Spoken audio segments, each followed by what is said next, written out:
you are definitely going in the direction of self-love. Mm-hmm. Be your own best friend, your own best advocate, like your own cheerleader. It starts not from judging your actions, but from accepting what is, but not use it as an excuse, you know? Self-love. That's the other part. Comedy, you can't exactly practice self-love on stage. It'd be a little weird. To go, I deserve love. You are practicing self-love by being yourself, Yeah. putting yourself out there.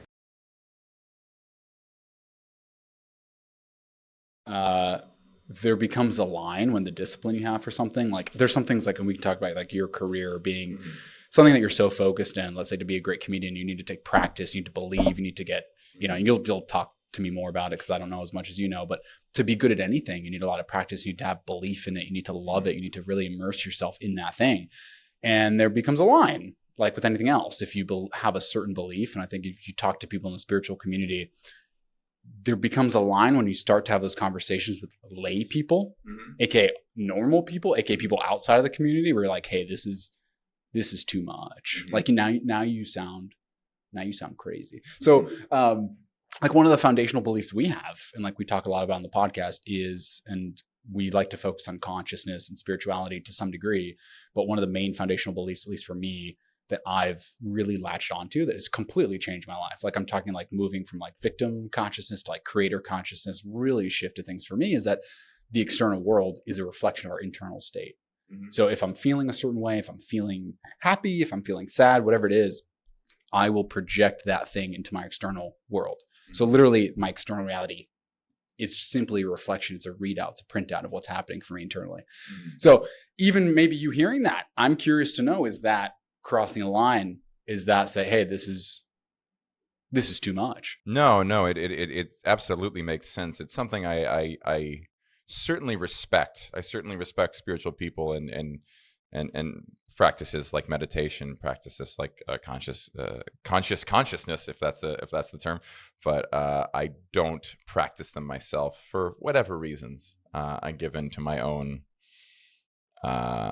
sometimes vices and sometimes best practices, and my outlook on things is, you're talking about getting kind of buried in one mindset. I tend to hyperfixate on things because I don't think there's much meaning to life. So if you can just be uselessly attached to some arbitrary purpose, that's as good as a meaningful one to me. Wow, that's pretty deep. Yeah. So you, hold on, I need some more clarity on that. You believe there's no meaning to life? Is that what you're? No. Yeah, I believe there's not much meaning to life. There's not much meaning. There's things we can all strive towards, but we live and we die, and I don't believe in much more than that. And you can choose to enjoy it, and you can choose to connect with people, which is, I would say, the best way to live it. And you can choose to make things, and I think that's great. Or you can choose a lot of different paths that are meaningful, and so long as you don't harm people along the way, I think if it works for you, it's great. Mm-hmm. I want to ask, like, so why are we here, in your opinion? I don't think we need a why. I think we just exist, and that happened by some physical process, and we're probably too stupid to understand all of it on the physics level or on the space-time level.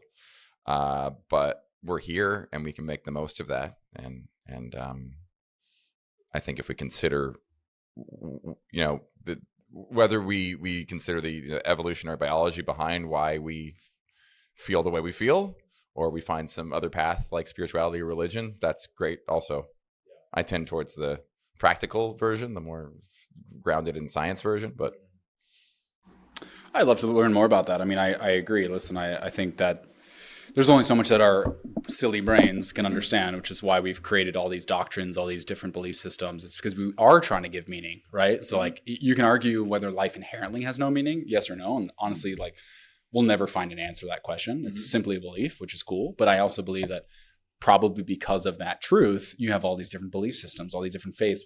I was telling you about this other podcast we just had, and she's an amazing woman, talked about dating and relationships. And she comes from very also spiritual, but more faith-based and like just Christian kind of traditional background. And so that has shaped her belief systems, and so have Judaism for us. And we should talk more about that. But I generally agree. I would say that whether it's true or not that life has no meaning, I do agree that the purpose of us coming here is to find meaning in that for ourselves, whatever that looks like, right? Like if that's a certain faith-based belief system, I resonate with like Viktor Frankl's, right, Man's Search for Meaning. I mean, his whole post-Holocaust kind of life had become, there needs to be some meaning for all of this. There needs to be meaning in my suffering. There needs to be meaning for my life. Otherwise, why go through the dark? So I think people create belief systems and they attach themselves to meaning to help get them through life's downs. And that's, you know, you can talk about what resonates with you. Some people, doesn't have to be so spiritual. It doesn't have to be so deep. It can be like the routine we just talked about. It can be, I'm going to the gym, taking a cold plunge, going to the sauna, and that gives me the meaning. And then you have some people who just require a different level of depth to say, this is not enough for me. I'm going to do those things and I'm going to feel good about doing those things, but I need something else to kind of sustain me. Yeah. Is there anything I said that you kind of like at your core disagree with? It's hard because I can't say I disagree with it because what you said can't be proven or disproven. That's what I love about having these types of conversations. And that's what I love about a belief. Literally the definition of belief is just the thought you keep thinking. So that's why there's so many different types of beliefs, because you can just literally think something. Now you have certain truths that you can subscribe to. Like when we say truths, all we really mean is there's enough people that have that belief. That belief has solidified itself so much that it became a truth. Yeah. I would disagree with you there. That's good. As someone who I have a background in math, and math is a much more rigorous appraisal of what is true, and you start with axioms, a small number of axioms, which are things that yes we agree on, but yes are also true, or at least within this reality true, and then you build out from there into further truths you can build with those axioms, and to the furthest, and then if you give yourself looser axioms, you can build a lot more off of just a small number of them. But then again, there's a mathematician, Gödel, who then proved that all of that you can take all those things and then ultimately contradict yourself, meaning the whole system is flawed at some level, which would maybe return it to what you're saying, and that is just what we choose to believe.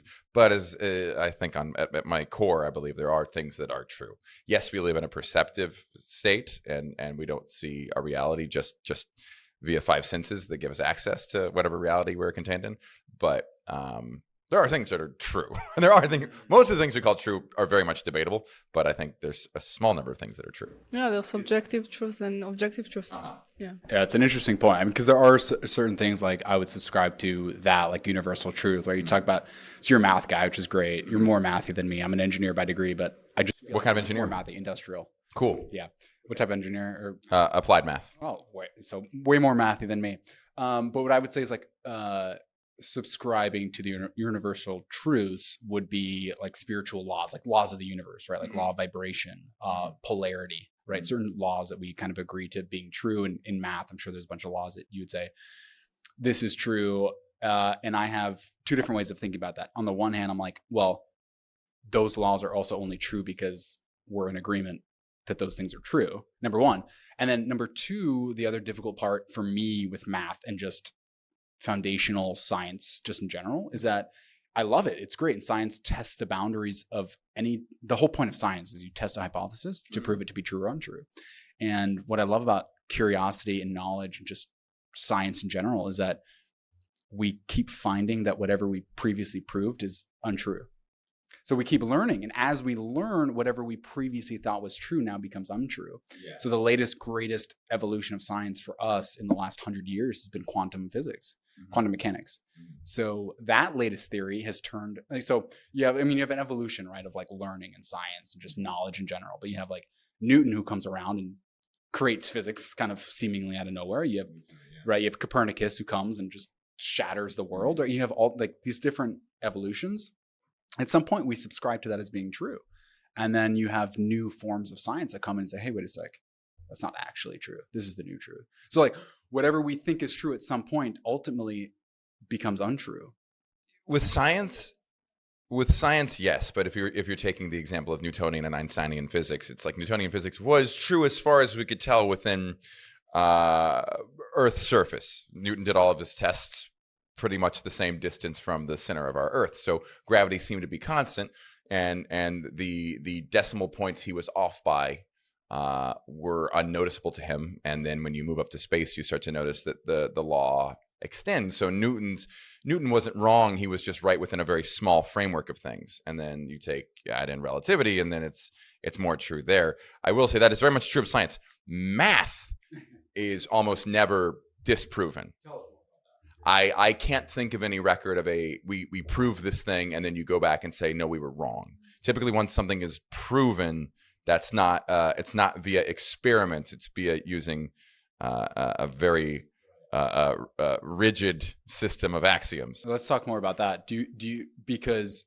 that is one of the beauties, I would argue, of math, is that it's like a symphony. The formulas. I mean, that's the beauty in it, is that you know that you can solve an equation and there's an answer to it. There's just some rhythm of the universe in my mind that's included in math. There's something that has orchestrated the fact that you can create these formulas, you can solve for a variable, you can ultimately create an equation that makes sense, that we can understand. And for me, one of the great tie-ins between spirituality and math or physics or some of these types of equations would be Tesla and a lot of Tesla's work. And he says, once we start, I'm going to butcher this quote, but once we start understanding like the law of vibration, we'll start to understand the universe more. And his big theory was the 369 kind of evolution, that like all the big numbers and every numbers that ultimately add up to each other are derivatives of 369 is one of his big philosophies. So, I don't know. I guess the point is, like, for me, the fact that math can be so beautifully constructed, the fact that there are answers to these equations, the fact that you can solve for a variable in some seemingly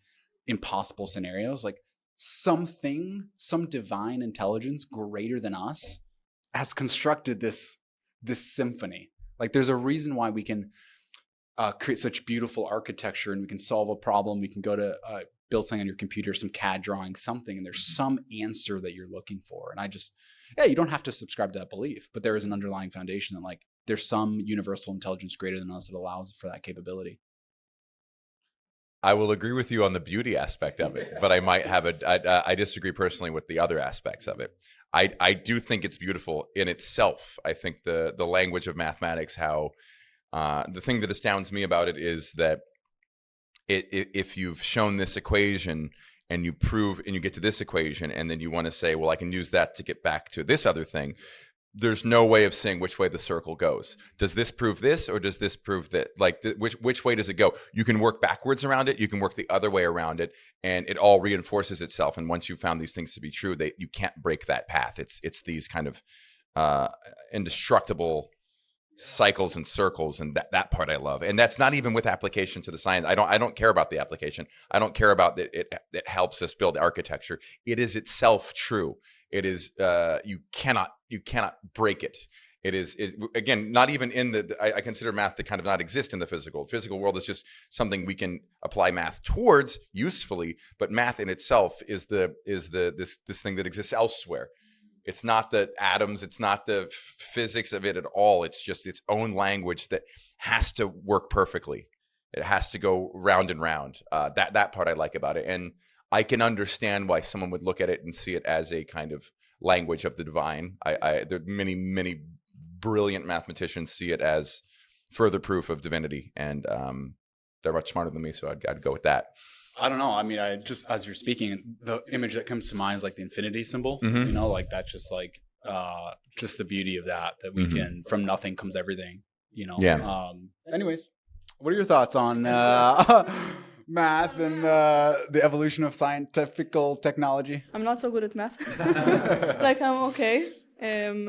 But like what I'm hearing is that you like how true it is, right? Yes. Like you like, there's some sort of safety in that. Like you can actually do something that's very true. Like there's reliable. Only one way it goes. Yeah, and it will never fail you. Well, where science will fail you over and over again. Yeah. Right. It's always there, and were we to appear in another universe, those laws would still hold true. That's very neat to me. Yeah. Cool. A lot of good Jewish mathematicians. No, this is great. I was going to say we're the best at that, except for me. Well, would you consider Einstein? I mean, he's a physicist. I don't know if he's would be considered a mathematician. Yeah, there you go. So we got at least one. He's more of a physicist, but I think he did. I think he built some math to a lot. Annoyingly, as a mathematician, a lot of the best mathematicians weren't mathematicians. They were physicists who just needed math to do what they did, and frustratingly did a better job than the people who were working purely towards that. It's kind of like when like a really good improviser is a brilliant comedian, or stand-up comedian. I think it happens in a lot of places where you'll see someone who's not. It's not even their strength. Or maybe like when a comedic actor turns out to be like an even better dramatic actor. I imagine how the dramatic actors feel. Yeah. This guy's taking over my shtick. Yeah, when Robin Williams beats you for an Oscar doing Good Will Hunting. Yeah. You grew up Jewish in Los Angeles? I did. Mm-hmm. And Israel. Yeah. And you? I grew up Jewish in Texas. Yeah? Well, what's that like? I mean, we're in Texas now. Do you feel, has it maintained its Judaism? Has it changed? I grew up a minority first by being white. I was in a city that was like 67% Hispanic, so being Jewish was barely a novelty. And then I moved to a whiter place, Atlanta, and very much Jewish minority there. But so much of Jewish identity for me is existing as a minority who can also pass for the majority, and I think that's a lot of at least the Reform American Jewish experience is kind of knowing oppression, knowing being a marginalized minority group, but also getting to exist without that persecution were you to so choose. It's an interesting spot. So I feel like it kind of, one thing about the love of being Jewish is you do kind of get both perspectives. You get to see kind of, I'd like to think it gives you an empathy for other groups who also feel marginalized.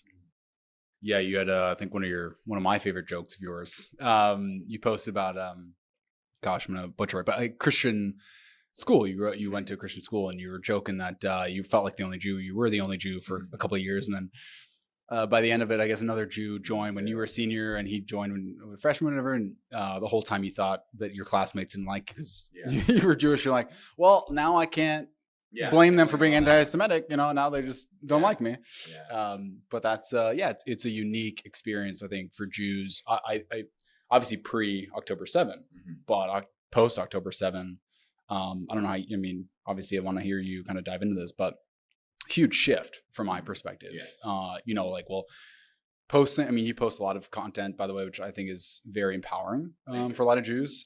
You don't see that a lot on social media. I think we need more of that. And I think like the community that at least I'm plugged into really appreciates that. And I think I'd like to grow that, and I'd like to see more of that. But just such pushback. I mean, even so, I got a platform on Substack, for example, and we'll post anything about October 7 Judaism, and we'll get 2 or 3 comments, not necessarily in our favor, but I would say something pro-Israel. Like, oh, great, this is good. We can have a discussion. And then about 50 plus on some of the not pro-Israel aspects. And it turns into a nasty, it's like you can't even have a conversation. So there's just so much of a spotlight on it. So I think the game has changed post October 7 in that respect. Yeah. A bit. It kind of showed me that why anti-Semitism is such a long-lasting thing, and how it lays dormant, independent of political party, and it definitely made me want to be louder as a Jew, and find connections with other Jews. But it was just an ugly experience, and it's been just louder. I expect anti-Semitism from the right. I feel like the hard part is there are people making very reasonable arguments on both sides, and what they don't realize is how easily those arguments get hijacked for the sake of anti-Semitism. Similar with criticisms of Hamas are obviously very valid, but they can also be hijacked by people who are truly Islamophobic, truly racist towards Arabs. And I just don't think as a culture we can understand. It's this inability to see things as having two sides, as being nuanced. People feeling this polarity between having to choose one side or the other, and that's the part that's really enraging. That no one can acknowledge the duality of things that are ugly and things that are true. How do you all feel? How did That's one of the laws, right? Law of polarity. You want to get back to the spiritual law of the universe. I mean, because there is duality to everything, right? Saying this thing is bad doesn't mean the opposing thing is good. That's what frustrates me about it. That's what I feel like is happening. And that's been happening in a lot of political discourse even like tabloid stuff. You can't even talk about like a celebrity. You can't be like, oh, I didn't like the new album. Like, yeah, they suck.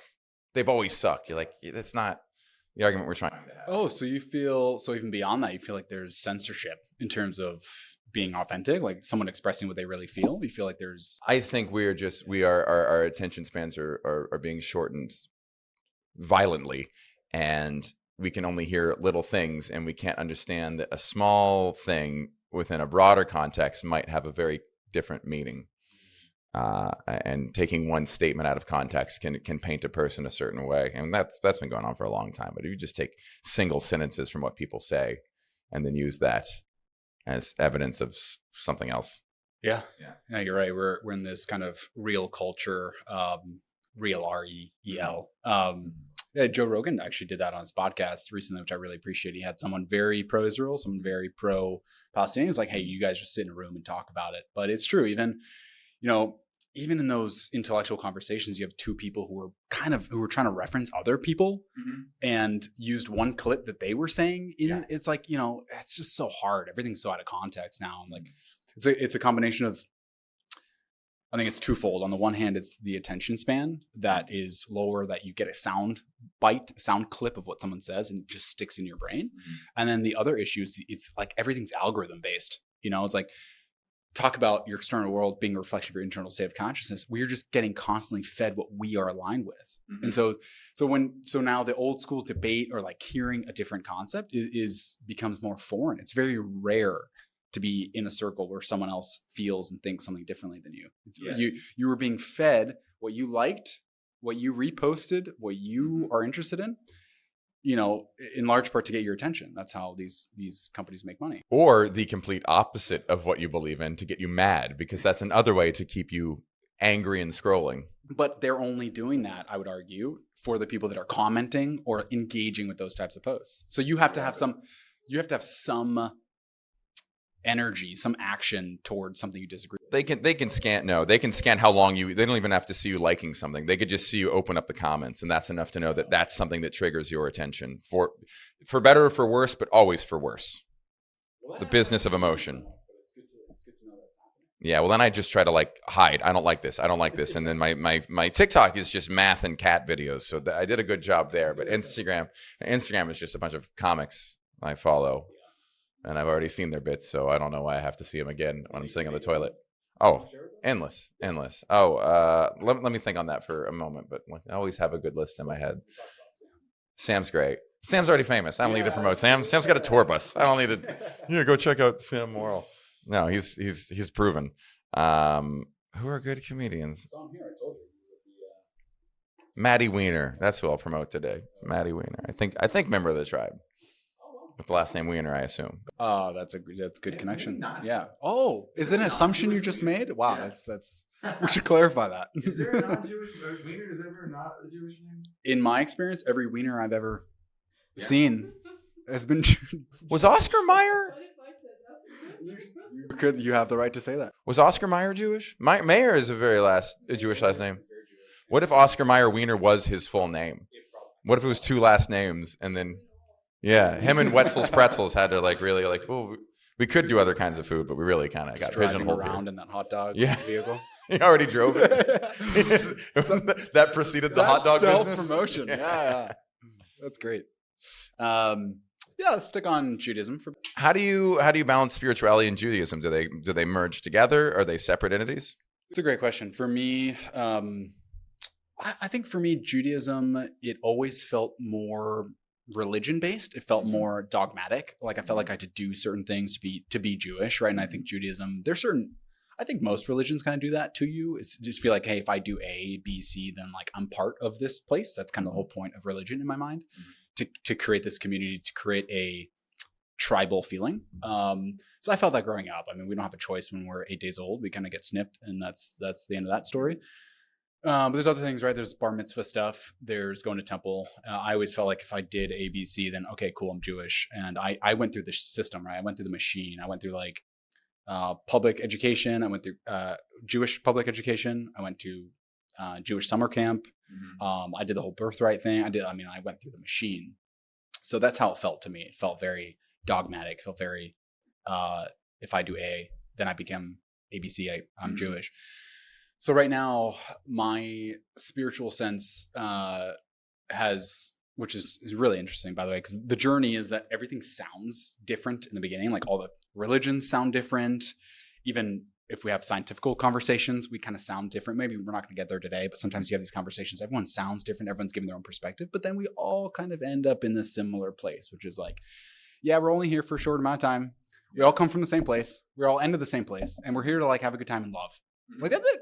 That's where all this conversation ends. So for me, Judaism fits in the spirituality sense because I realize that that's my identity as a human here on earth. Like I didn't choose that. A lot of us, we don't choose who we're born to and what religion community we're in. So it became more of like an acceptance thing. Like, hey, I'm in this. This is my shtick, for lack of a better term. This is my world. So how can I use this platform? How can I use this background to spread this message of like love and unity and togetherness in a spiritual context? So all that being said, I don't keep kosher.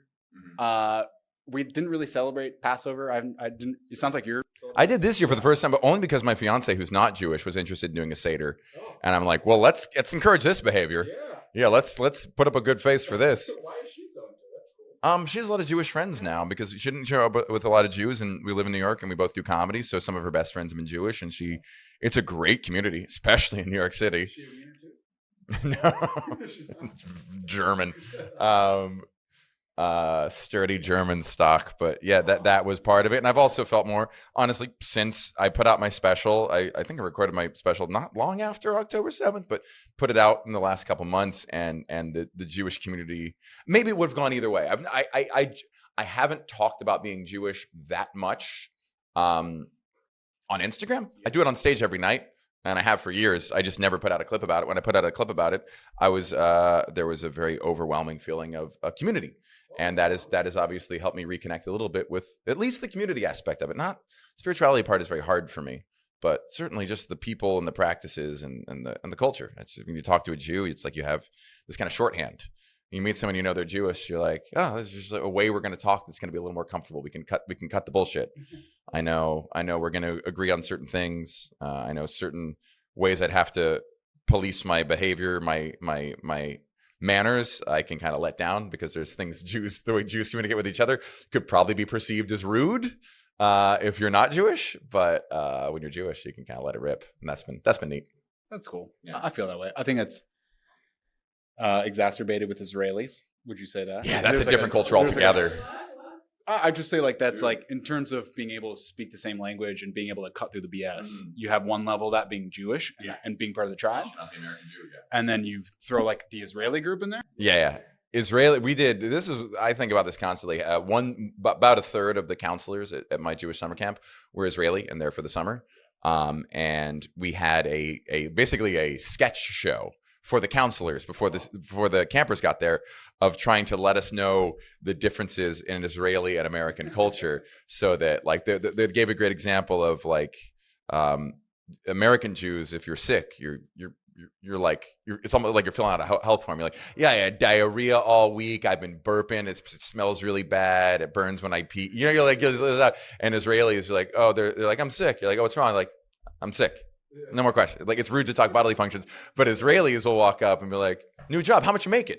And that's not rude among Israelis. They gave us like good examples, but I love learning like how arbitrary the norms of different cultures are, because if you grow up in a homogenous community, you think these things that are normal because that's good and that's the way it should be. And you go other places and you realize that's just something someone decided one day. And there's no reason for it. And the more, yes. Yeah. Great. I went there 2011 as part of Birthright, and it was beautiful. I mean, the experience was very much shaped by Birthright. So in a bus was a bunch of horny 23-year-olds, but yeah. What do you think about the mentality of the Israelis? So most of my exposure to Israeli was via summer camp and going to summer camp with them. There's a calmness. There's a serious. The calmness. There's a seriousness. There's this stillness, like the desert, and there's just less bullshit. It's what I don't even know what culture I would compare it to, but you don't ever feel, having grown up in the South where people are very like eager to please and put on a good face no matter what they're feeling. Israelis are, this is where I am today and this is what you're getting out of me, and I'm not going to be sappy. I'm not going to be, saccharine. So I do appreciate the directness and authenticity of that. Oh yeah, they cut straight through the BS. Oh yeah, they'll tell you what they think, which is pros and cons, right? Like, if you're Israeli working with an Israeli, that's great. You're like, okay, this is normal. This is normal operating rhythm. The second you take that out of that context, you could be in for a rude awakening, depending on who you're working with. How is your awakening? I've been around. Half of my with me. Well, I think you'd consider me pretty direct. I think that's why we get along. So for me, I'll fit in. Like if someone's super direct with me, I'm like, thank you. Like, that's great. I really needed to hear that. Or like, I appreciate that feedback. Like I want people to be real with me. It depends. You have everyone has like a real level, like I don't know what that term is. Like, a spectrum, a scale of like, and by the way, that changes based on the day, based on the mood, based on what you're going through. But people have like a real spectrum. Like, I want to know what's going on, or I don't want to know, like, for example, if it's your wedding day and you're wearing a dress, like your real spectrum is like really low, right? You want to feel and just everything's good and rosy. So I appreciate it. I love it. But again, in the right context, you can't do it 24/7. You gotta read the room, and I think some Israelis are really good at that. Some Israelis.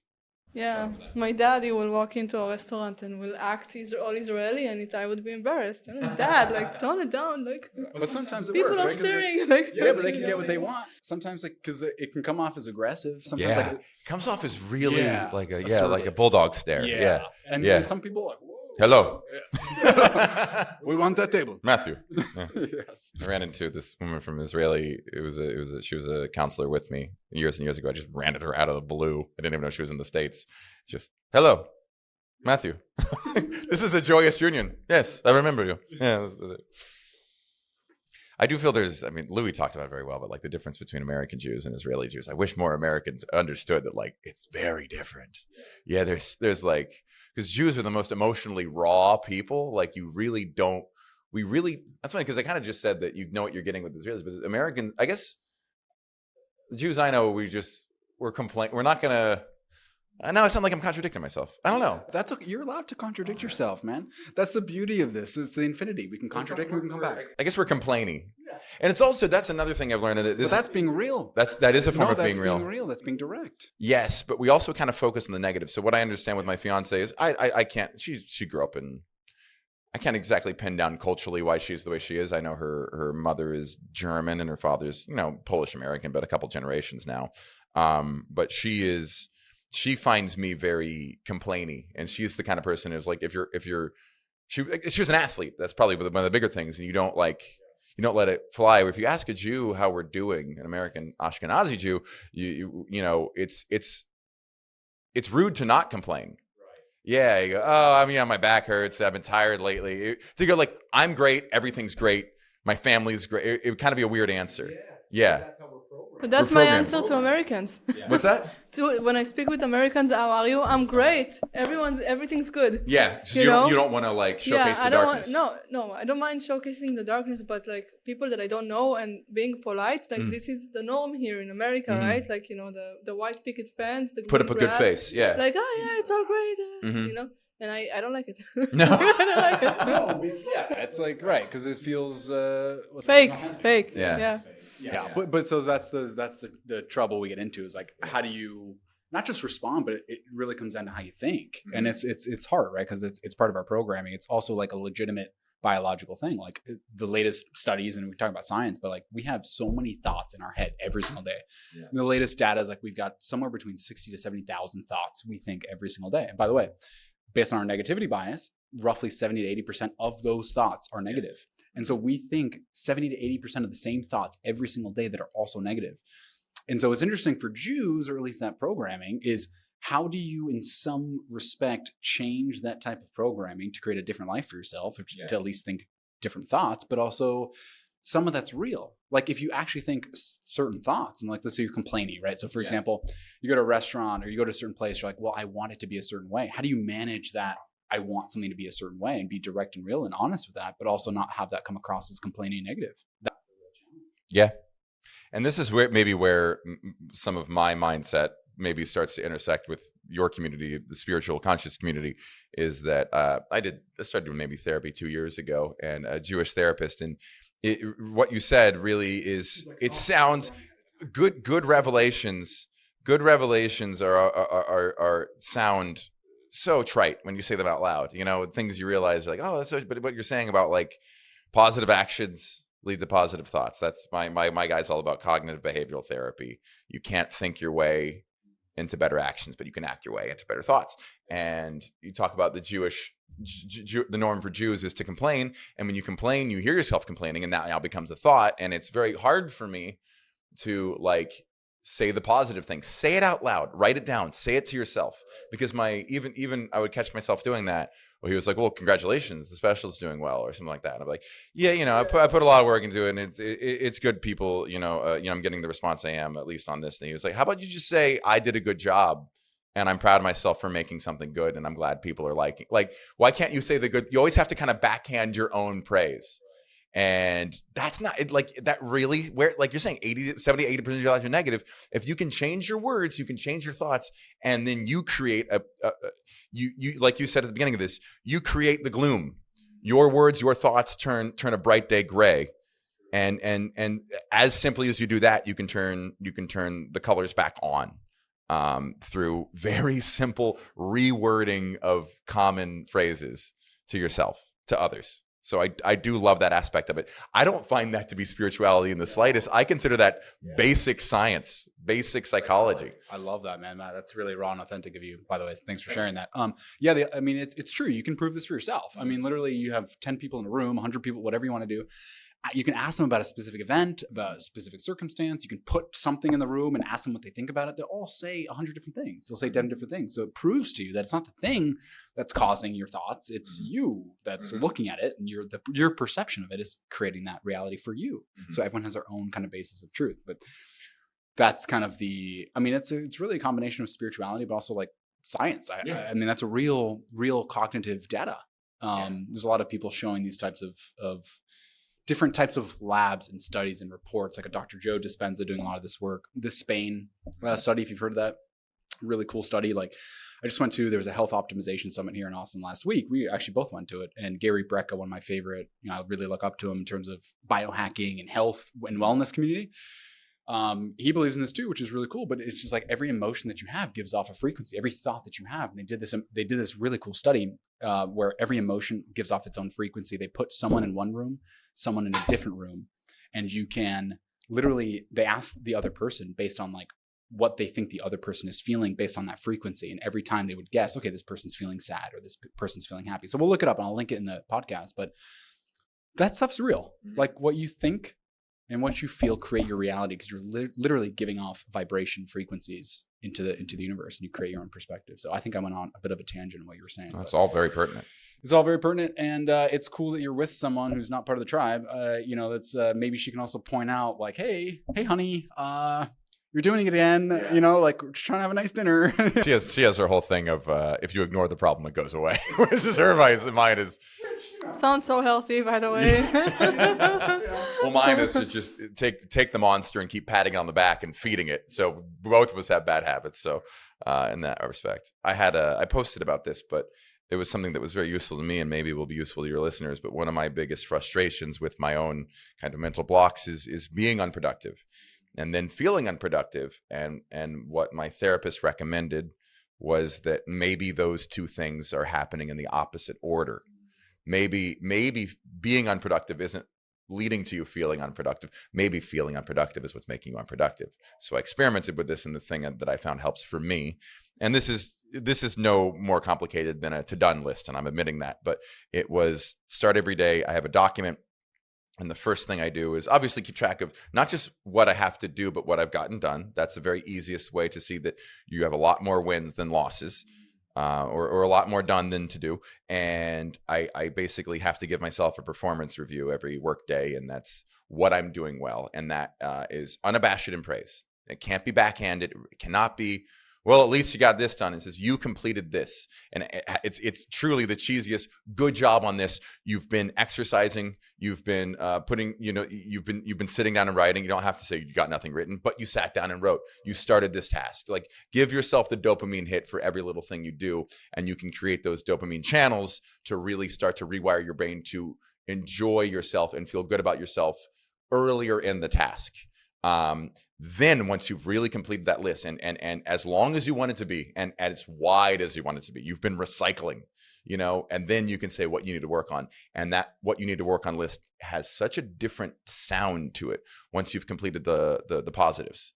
It's like, well, I mean, I guess this is left to do. So just do that, Wow. I like that. That's my little biohack. So much that resonates with me. It is the little dopamine hits. It's literally to even just show to yourself that you're making things happen. That helps, right? It creates self-trust.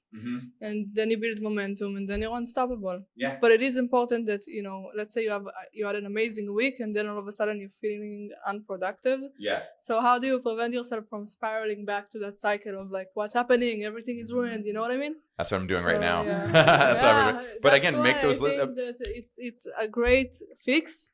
But it's not like the solution. Well, it helps. As an Israeli would say. But I think I don't think this hack works for Israelis as well. Yeah, this is like, oh. You are still failing. Yes. Yeah. But no, those you can hold those. Yeah, you're not doing well enough. But those two truths can be, you can hold those. No. You can hold those two truths at the same time, right? Like on the one hand, like you said, the dopamine hit, and I coach a lot of people doing this too. It's like so beneficial, just scheduling your day and saying, this is what I want to do, this is what I did, and being serious about that. At the same time, like we go back to this complaining concept, but it's real. It's like there are things that I'm unhappy with, or there are things that are on my mind that I'm not super pleased about. So we also don't want to reject. We want to be able to absorb those feelings too, because like if we go through rejecting them, then we're doing the same thing that we're trying to get away from. You see, if you have a thought or you're feeling a certain way and you're saying to yourself, I don't want to feel that way, so now I'm going to do something else. Well, then you're rejecting that same thought, which is what that thought is trying to do to you. So you are inherently continuing that cycle. If you reject a thought that you don't want to think, you're doing to that thing what it's trying to do to you. And so then you talk about infinity loop, you're continuing that cycle. So what we really need to do is be like, with non-judgmental, compassionate awareness, be like, hey, this thing is coming up for me right now. Like, what is coming up for me? It's literally like shining a light. You're going to the dark room in your house. You're going to, your house is out of power and you're taking a flashlight and you're like, what's happening here? So we still need to do that. And it's not necessarily to ignore what's coming up for us. Like there is some truth, I think, to what fiance or wife or fiance is saying, because I also do believe that what is in our consciousness, we give energy to. Whatever you focus on, you give energy. Whatever you water grows. Whatever you feed, whatever you don't dies. There is truth to that too. But I think that some of the negativity bias that we have inherent in us is when we reject the thoughts that we're trying to get rid of, we're just feeding that same cycle because we're giving it that bad energy. So yeah, we want to do things like, what's going on with my day? What are the tasks I want to complete? I did this. This feels great. And by the way, like I'll literally show you my task list. I do that every day. So it's an amazing thing for a lot of people to do. Do you put positive words? Do you give yourself you cheerlead? We can talk about this because I know Rachel has a different take on it, but I cheerlead. I think it's really important. I think affirmations, there's so much science behind this now. There's so much science behind the words that you say to yourself, the thoughts that you think create your life, your reality. So there's so much science behind it. I like literally have like a self-talk app. I'm like listening to it. I sound nuts, but like I'm at the gym listening. I'd rather listen to like all of my positive thoughts than anything else. And it's hard as a Jew. It's hard as a Jew to say you're doing great because everything we've ever heard is, well, your brother is, he's doing, here's what he was up to. Yeah. What happened? Right. We're nearly Asians in terms of how our parents, how hard our parents are on us. Yeah. There's a constant lacking, which is perhaps why we've come far as a culture, but it's also potentially what could hold us back. But it's. I mean, I guess your thought is maybe you coddle yourself into a state of complete lethargy, but into non-doing. You basically you pat yourself on the back so much that you don't have to accomplish anything to feel good about yourself, and then. No, it's more like so why am I procrastinating right now? And then so it's the why. Maybe I'm procrastinating because I think that if I give this my all, I'm going to fail. Yeah. For example, and then there's like a different way to go at it instead of like shoving good affirmations down its throat, you know, because it's not gonna work, in my opinion, for the long term. If you're not, like you see, now you're again in that cycle of doing it, and you're judging yourself for it. Yeah, I'm not lazy. I'm afraid. Yeah. Maybe. Maybe. I don't know you, but maybe. So my whole point is just like, you know, the exploration of what's really going on. And then if you find out you are afraid of success, then you find out why, and you do work. And then, let's say for me, I have it with the gym. I really want to get in better shape, lift weights, and I want to go 4 times, I go twice. Some days I'm just incapable, okay? Like I'm busy, I'm overwhelmed, I can't go to the gym. So I can either judge myself really harshly about it, or I can just be like, okay, like, I am exhausted and it's okay to not go, like without any like self-hate or like judgment. And then okay, maybe I'm not doing the thing, but I don't hate myself for it. I don't think about myself less than. Does that make sense? Absolutely. Did you ever were you ever very compulsive people about your habits? Were you ever I don't know about compulsive, but definitely I feel like I'm just a very routine individual. Like I like having set things, not too set. Like I like having some sort of schedule of some concept of what's happening. Like if I'm planning a trip, right? It's like, okay, I know I'm going to this city, I'm going to this city, and I'm leaving on this date. Like in between there, like whatever happens, happens, you know, I kind of like to leave it open to spontaneity. But yeah, I think, that is part of the requirement in my mind of someone getting in touch with their thoughts, emotions, or feelings, like really trying to change their life, like having a transformational journey of like, I've had enough, you know, like I need to change what I'm doing, or they keep hitting these same levels, these same roadblocks. They keep trying to get up in their career. They keep trying to get a promotion. It doesn't happen for them, or they want to switch careers. They want to do something. They want to get in shape. They want to lose weight, all these kinds of things. And it just doesn't happen for them. So in my mind, a lot of this brain training or recognition, whatever we want to call it, doesn't really matter, life-changing, requires a somewhat of a dogmatic, systematic approach to this, like to become so aware of what's happening for you. Like your system needs to be able to do that for you to be able to work through certain things, to understand what's coming up. Now, you could choose not to do that. Like that is also a true thing. You don't have to become aware of certain things. Our argument, or at least my argument, is that the less we're aware, we find out over 5, 10, 20, 30 years that we've done certain things. We've been in relationships. We've been finding a career. We've been doing activities that maybe weren't for us, or maybe weren't in our best interest, or we didn't fully enjoy them, whatever the reason is. We put on some sort of other version of us, other mask, that at some point will fall apart. At some point will tear away, because we'll either be so depressed that we're doing something we don't like, we didn't enjoy, or will be some version of us that like, we're like, I'm fucking tired of this. You know, I'm tired of this. And this is the truth with a lot of people in addiction realms, is someone who's, let's say, addicted to drinking, or certain different types of addictions that necessarily, let's argue, aren't the healthiest, is you reach a point where you're just like, this is, I can't handle this anymore.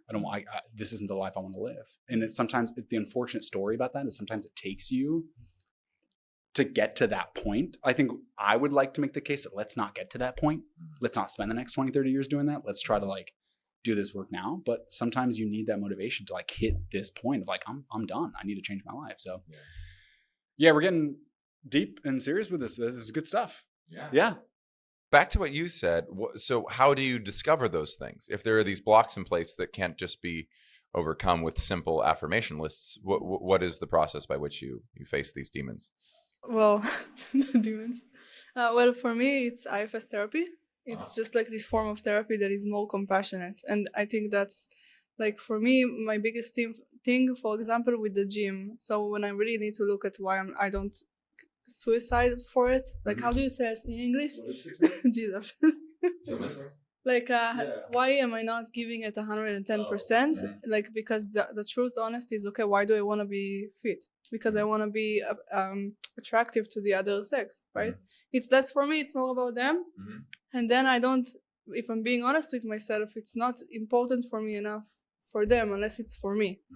And if it's for me, then twice a week I feel good about it. You know what I mean? Like, I'm not going to kill myself over something that I'm not really passionate about. So maybe if it's procrastination, maybe you're afraid you're going to give it all and you're still going to fail. And then you can look at it, okay, what happens if you're going to fail? What does it mean about you? Yeah. But and also in your line I feel of the same work, way, yeah. Your line of work too. It's like you're really putting yourself out there to be potentially rejected. Yeah, you can write a bad joke and right. I never have like every night. What? A bad what? Yeah. Yeah. My hurdle is things like I think this is relatable. It's the second you become disciplined about something, you almost write off that ability. Because I remember talking to my therapist, and I really do view myself as a not capable, not productive person. And he goes, "You go to the gym." I go, "I'm good at that. Yes, I'm very regular about exercise. I like it. It's taken many years. I've had discipline for many years, so that part's very fun to me. I don't have much of a struggle getting there, and when I get there, I can certainly get a lot done. But I don't really count that because that's not part of what I'm frustrated with myself about. He goes, "And you do comedy?" I go, "Yeah, I go up every night, but that was just a rule I made with myself. I go up every night. That's the part of the job that's easy, and I go do it because that's the job, and that's not even fun. That's just requisite. That's like doing my taxes. I just have to." And he goes, "Well, what's missing?" And I'm like, "Well, I don't write every day." He goes, "But do you have new material?" I go, with the way I work now, I do happen to have material at a fast enough rate. It could be faster. And then what else is missing? Well, I don't work on the bigger things. I do, and I also edit my clips and post them. Enough of them, I guess. But it was hearing myself say it out loud, basically make excuses for what I do well, what I actually do get done, and focus on, for me, bigger stuff is like write a script, sell a show, create a property. And that is the thing that I feel I'm so afraid to even start, because I could put 100 hours into it and come out with rubbish. Writing a script, writing a pilot for like that. That's so hard to me, but that's something it's expected of me, and something for which that's the other part, is it's something for which I will receive no validation along the way. Doing stand-up every night, you get rewarded immediately. So you get to feel good about yourself for having done something. In exercise, it feels good when you do it. You don't need to wait till the end of the season to have a best time. You can just say, "I worked out today. It felt really good, and I'm really happy with myself now." But something for me that's very intimidating is writing something long form, because it's many, many hours spent alone, having to trust your own decisions, and the odds are you'll come up with a big steaming pile of crap that will ultimately not go anywhere. But that's wow, that's heavy. No, but I think that's actually hits to the core of this, right? Because the whole concept of being able to write something that may be delayed gratification or not. Mm-hmm. But what's interesting is I'm just hearing your journey is like, that's actually maybe for you could be the biggest challenge in your life, because you have to be your own best cheerleader. You have to be your own best fan and coach that whole time. And that's going to take, because that's going to be a journey, right? It's not going to be a day or two. It's going to be months. I don't know how long it takes. I've never written a script myself. I assume it's going to take a while. So like it depends on what story you tell yourself. If you tell yourself, "I can do this, I'm good at this. This is my first time, by the way. I'll learn, I'll get better." So we had a great conversation today or the other day with another podcaster. Is like, what if you don't believe it? What if you tell yourself, "Oh, I'm going to write a script. It's going to go great. Everyone's going to watch this movie. It's going to be a big thing," whatever it ends up becoming. If you don't believe that, then you have a bridge statement, right? You tell yourself, "Well, it's possible. I've never done this before, but maybe it'll go well. Maybe someone will be interested. It's possible I'll learn along the way." So I think that's the challenge for you, which is kind of interesting, because that kind of hits like every core from what I'm hearing from you, which is like, you have to consistently be your own best cheerleader for a long period of time. And that's really hard. That's hard for a lot of people. Yeah. Usually we don't. We say the opposite. There's no way. No one's going to, and talking about being a Jew, we do this times 10 probably. There's no way. No one's going to listen to this. It's not going to work. I've never written a script before. Yeah. I don't know how to do it. You just told me that too. Yeah. There's a lot of things that there's not much. Well, I guess there's not much to prove I would be good at it. Would you be open to hear my thoughts? Yeah. They might be personal and like. Sure. Yeah. Go crazy. Yeah. So it sounds like some part of you doesn't trust you that it will be successful. Of course I don't. Yeah. Because there's nothing. I work off empirical feedback. I chose stand-up because it's more of a science than art, because I get to see firsthand every night using focus group data whether or not I had a good idea or a bad idea, or whether my performance is off or on. So that is very easy for me, because I don't need to believe in myself. The evidence will prove whether or not I did it correctly. So and that's probably why I like math, because when it's done, it's complete, and there's no questioning whether you did poorly or well. I'm drawn towards running and swimming and biking, pursuits where you have a measure of your ability in real time. You don't have to question, my team won, but did I do a good job? I didn't score the most points, but did I maybe help people? And was I part of it? I like individual pursuits with empirical feedback. So yeah, I don't trust myself to do well when it's just me making all the decisions. So that sounds kind of hard, because it's like you want to be able to trust yourself, and I would reckon and say that you have a very successful career as a comedian, and Thank you. You know that you're funny. So there is some level inside there of like, I don't know if I would say trust, but you do respect yourself too. Like you feel good about it, right? Enough. Yeah, go enough on that stage I'm enough and to do it. Yeah, enough so to keep going. my question is, what is the worst that can happen if you write a script and it's not good? I wasted a lot of time that could be used on other creative pursuits. Then what? I'm behind a couple months in my output, but yeah. There's a lot of good that could come out of it. But even though, like, even if it's poorly, I could probably, the thing that's probably a negative way to focus on it, even if I write it and Dayenu, if it were to be written and read, that would be enough. If it were to be read and pitched, that would be enough. If it were to be pitched and optioned, that would be enough. If it were to be made into a pilot but not go to series, that would also be great. But maybe I'd learn something about myself, and maybe I'd learn how to write in new ways. I've taken acting class, I've taken improv class, I've taken sketch class, and each one of those things has given me tools for my stand-up, because I haven't succeeded with much else besides my stand-up, which is a blessed thing, but also not how I'd choose for it to go. But that's where I sit. I think you're very brave, and I think even just go on stage and test new stuff, it's like scary. Come on, it's scary. It's like scary, you can but be I rejected. know. Yeah, it's the certainty of it. Scary is the uncertainty. Scary is worrying you're not good enough. Knowing you're not good enough, that's fine. That's not bad at all. Once you face it down and know it's there, once it takes a form. So how do you face not like procrastinating around writing that script? I don't know. What do you guys recommend? What's a good? Make a list of all the good that can come from it. Give myself a list of all the reasons I should be capable of this. I would say detach the agenda of it being or becoming something and do it for yourself. Just say, I'm gonna write this script to show myself that I can write this script. The way people do marathons to prove they can complete it. Yeah, I mean, I was gonna say something kind of similar. It's the whole concept of like, and I get it. I get the argument behind it, but like, if you hear people laughing, that means you did a good job. And for me, that's like, I feel like that feels reversed to me. Like I wish that you went on stage, and I don't care what the response is, but you're like, man, I had a great time. I wrote a good joke. I felt really good about that, and like. But I have to detach myself from the success. I don't like to think of it as saying I did a good job. I like to think I did good work, and my work is good, and my work was well received. Because then I don't have to, then when it fails, it's not me, because it's so personal to stand up. It's they like you or they don't like you. And I've created all the barriers I can between that myself and that kind of thinking. So what I really want is to also kind of hedge my bets and diversify that portfolio against those losses by saying, well, my work wasn't well received. And it wasn't me who failed. It was these jokes in this order is not the optimal version of what I do. So... Yeah, but it does kind of, yeah. I would look at like, you are into math, and it sounds like you're very fact-based, and I feel like that if you can actually connect to what you can actually trust with yourself, you will feel better. Because you have, like in Israel, you say you have a head on your shoulders. Is that okay? So you have it. And like, I think that's, in this scenario with a long form, you're the one that's like, you need to be able to kind of connect inside and feel why not and why yes, and then take a step back and look at this, like why I should do it, what's standing in the way of doing it, and I think you will figure it out. Thank you, I appreciate that advice.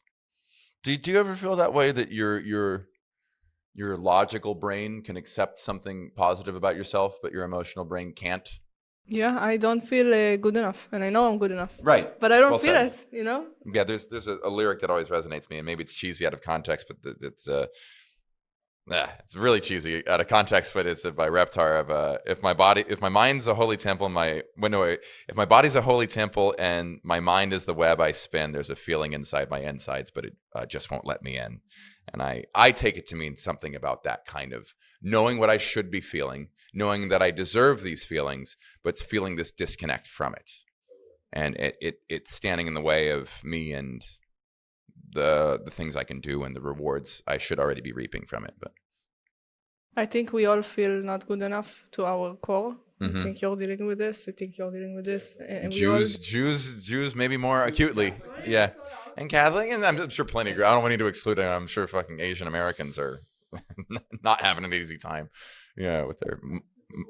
Mm-hmm. Yeah, it is, and I think that it's not a story; it's an actual thing, and I think we can help each other Mm-hmm. feel worthy, and that's what support, community and support gives you. Mm-hmm. But it does start with you starting to unfold it and kind of giving it love and see it and just not judging it, and instead of like, oh, I didn't go to the gym, I don't know, I'm like a piece of shit.